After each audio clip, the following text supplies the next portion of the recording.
This is the maintenance activity for replacing the O2 cell, which is within this enclosure here. First thing we need to do is remove the flow adapter. It's on an O-ring, so gently pull it up towards you and release it from the enclosure. This O2 cell is on a flat orientation as shown here. If you've got a slightly different ACG unit, it may be on its side. Okay, so it may be in a vertical orientation. If it's in a vertical orientation, you will need to use a 4mm Allen key, which is at the bottom part of there and the bottom part of there, to release the whole enclosure to allow you to take the lid off the unit.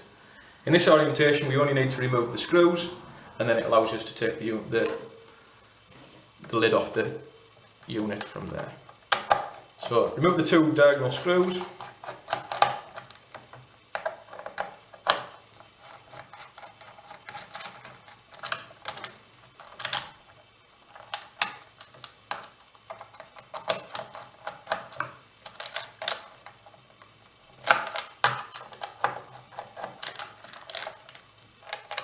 And that gives you access to the O2 cell, which that's what this is your O2 cell.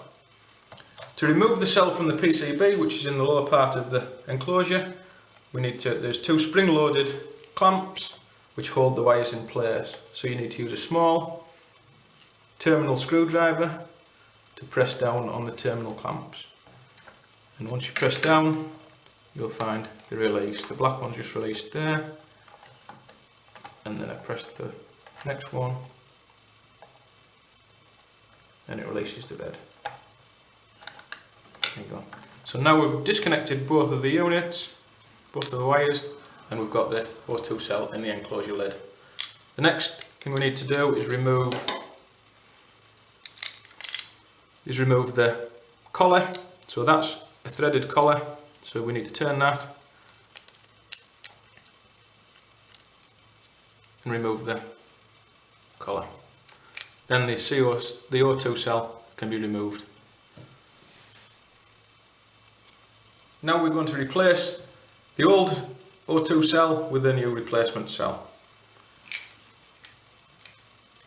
Get your enclosure lid and pop your new O2 cell through the enclosure lid and reconnect the collar to hold it in place.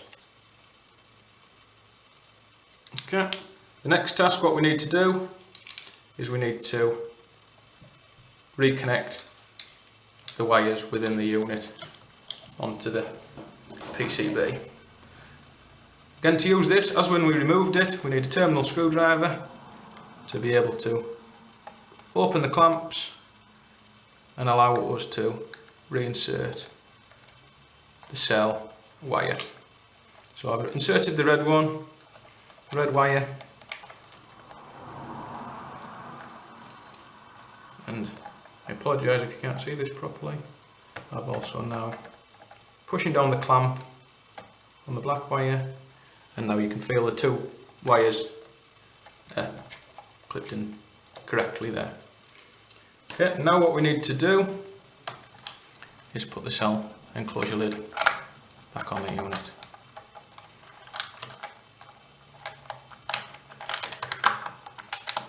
We then retighten the unit with a pulley driver screwdriver.